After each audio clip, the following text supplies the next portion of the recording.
আসসালামু আলাইকুম। আমি মোহাম্মদ সাইদুর রহমান স্যার। আজকে হাজির হয়েছি ছোট্ট অথচ অত্যন্ত গুরুত্বপূর্ণ একটা বিষয় নিয়ে, যেটি উপস্থাপনের ক্ষেত্রে আমাদের প্রশ্নের মানকে অনেকটা নড়বড়ে করে দেয়, কিংবা দেখা যায় যে আমাদের পার্থক্য করতে সুবিধা করে দেয় যেসব স্টুডেন্টগুলো ভালো এবং যেগুলো খারাপ।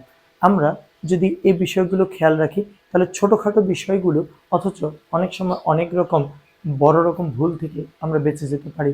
যেমন আমরা বেমালুম ভুল করি, যেটা আমরা প্রশ্ন লেখার সময় এভাবে উপস্থাপন করি। ১ নং প্রশ্নের উত্তর, অনেকেই কি করি, এই উত্তর লেখার ক্ষেত্রে আমরা বিসর্গ দিয়ে দেই, যেটা কোলন হওয়ার দরকার ছিল। এমন করে এই যে দুটা বিন্দু হবে, যেখানে কোনো ফাঁকা হবে না, আমরা বিসর্গ দিয়ে দিই।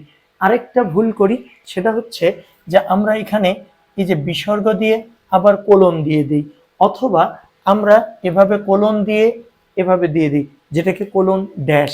এখানে কোলন ড্যাশ নয়, শুধু কলন হবে।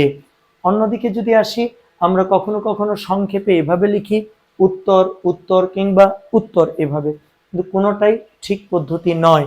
কারণ আমরা যখন এভাবে লিখি তখন বাক্যটা কি হয়ে যায়, এরকম হয়ে যায়, উহ বড্ড লেগেছে। তাহলে এটাকে কি আমরা উত্তর বড্ড লেগেছে বলবো? বলবো না। তাহলে এখানে কেন আমরা ব্যবহার করব উহ, ওটা লিখবো উত্তর। তাহলে উত্তর লেখার ক্ষেত্রে কি করব, উ দিয়ে আমরা একটা ডট দিব, তাহলে সেটা সংক্ষিপ্ত রূপ অবস্থান করবে উত্তর। তারপর যদি লিখতে হয় কিছু, তাহলে কোলন দিয়ে লিখতে হবে, অথবা আমরা ১ নং দিয়ে উত্তর দিয়ে দিব, উত্তর দিয়ে তারপর কোলন দিব, কিন্তু ড্যাশ ব্যবহার করব না। অন্যদিকে আসি, উহ বড্ড লেগেছে, এই শব্দটা আমরা দুইভাবে লিখতে পারি। এখানে উ দিয়ে হয় হর্ষ দিতে পারি, তাহলেও এটা উহ হবে, এভাবে লিখলেও উহ হয়, আহ হয়, বাহ হয়, এভাবে লিখতে পারি। অন্যদিকে এখানে উহ বড্ড লেগেছে, আমরা এখানে একটা চিহ্নের ব্যবহার করব। সেক্ষেত্রে এটা হচ্ছে, এখানে বিস্ময়সূচক চিহ্ন ব্যবহার করেছি, আর এখানে ব্যবহার করিনি। এই জায়গায় ব্যবহার করতেও পারবো, আবার কমাও ব্যবহার করতে পারবো। আমরা যদি এখানে কমা ব্যবহার করি, তাহলে ভুল হবে না। কেন?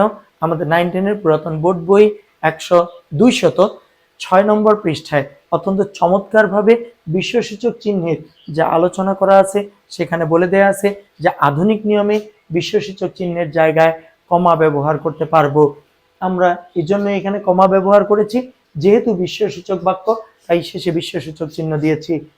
এখানে আমরা বিস্ময়সূচক চিহ্ন দিয়েও করতে পারবো, তাতে করে সমস্যা নেই। যেহেতু আধুনিক নিয়মে কমা ব্যবহার করে, তাই আমরা আপাতত এটাকেই ঠিক ধরছি। আশা করছি এই ভুলগুলো প্রশ্নের উত্তর লেখার ক্ষেত্রে এমন ভুল আর করব না, আর এরকম করে লেখার চেষ্টা করব। সবার কল্যাণ হোক এই কামনায়। পরবর্তীতে এরকম আরো কিছু বিষয় নিয়ে তোমাদের সামনে হাজির হব। ততক্ষণ পর্যন্ত তোমাদের সবার জন্য শুভকামনা রইল। আসসালামু আলাইকুম।